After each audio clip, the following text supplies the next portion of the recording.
महाराष्ट्र में मतदान से पहले सियासत काफी गर्मा गई है। मतदान शुरू होने के कुछ घंटों पहले देर रात को बीजेपी ने बाकायदा प्रेस कॉन्फ्रेंस कर एनसीपी और कांग्रेस पर गंभीर आरोप लगाए। असल में पुणे के एक पूर्व आईपीएस अधिकारी ने सुप्रिया सुले और महाराष्ट्र कांग्रेस के अध्यक्ष नाना पटोले पर बड़ा आरोप लगाया। पूर्व आईपीएस का आरोप है कि दोनों नेताओं ने 2018 में बिटकॉइन की हेराफेरी की और उस पैसे का इस्तेमाल इस विधानसभा चुनाव में किया जा रहा है। पूर्व आईपीएस के द्वारा सुप्रिया सुले पर आरोप लगाए जाने के बाद बीजेपी ने इसे बड़ा मुद्दा बना दिया। बीजेपी नेता सुधांशु त्रिवेदी ने इस मामले पर प्रेस कॉन्फ्रेंस की और वोटिंग से ठीक पहले एमवीए पर गंभीर आरोप लगाए हैं।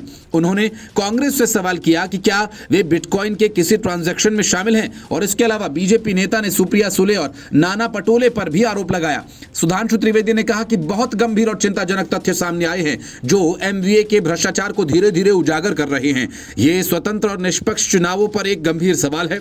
बीजेपी की तरफ से दावा किया गया कि नाना पटोले, सुप्रिया सुले, पुलिस कमिश्नर अमिताभ गुप्ता को और डीलर अमिताभ के बीच वॉइस नोट्स का आदान प्रदान हुआ है। बीजेपी प्रवक्ता सुधांशु त्रिवेदी ने नाना पटोले और सुप्रिया सुले से कुछ सवाल किए। उन्होंने कहा कि राहुल गांधी जिस मोहब्बत की दुकान को चला रहे हैं उसे चलाने के लिए पैसा कहां से आ रहा है। अगर हम इतनी रात में प्रेस कॉन्फ्रेंस कर रहे हैं तो इसके पीछे बड़ी वजह है। बीजेपी ने इस प्रेस कॉन्फ्रेंस में 2 ऑडियो क्लिप्स चलाए, कुछ चैट्स दिखाए, आरोप लगाया पैसा दिया जा रहा है। बीजेपी प्रवक्ता ने कहा कि इन क्लिप्स और चैट्स में एक पूर्व पुलिस अधिकारी जो जेल में रह चुके हैं उनसे एक आरोपी डीलर संपर्क करता है और वो ये कहता है कि बिटकॉइन का कुछ पैसा ट्रांजैक्शन करना है कैश में।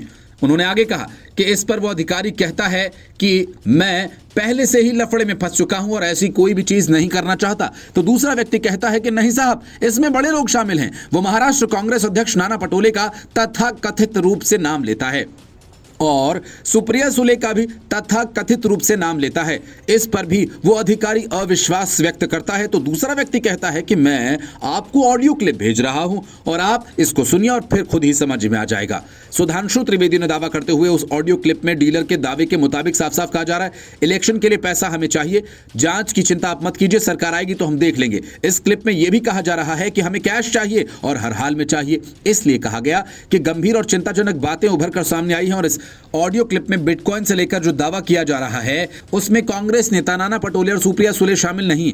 वो लीगल कंस्ट्रक्शन है या गैर कानूनी? क्या गौरव मेहता और गुप्ता नाम के व्यक्ति से आप लोगों का कोई संबंध है या नहीं? संपर्क कभी हुआ है या नहीं? इस तरह का कोई संवाद गौरव मेहता या गुप्ता नाम के व्यक्ति से हुआ है या नहीं? सिर्फ रस्म अदायगी के ट्वीट से काम नहीं चलने वाला, आपको बताना होगा ये आपकी आवाज है या नहीं।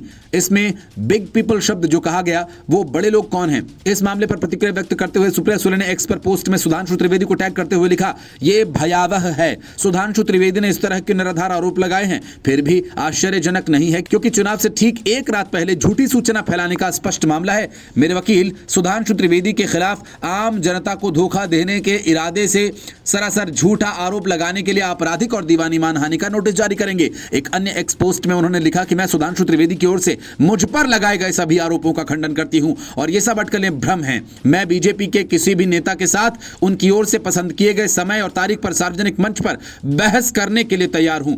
महाराष्ट्र कांग्रेस के मीडिया प्रमुख अतुल लोंढे ने कहा कि बीजेपी का पैसा पकड़ा गया, बीजेपी से जनता नाराज है इसलिए झूठी ऑडियो क्लिप जारी की गई।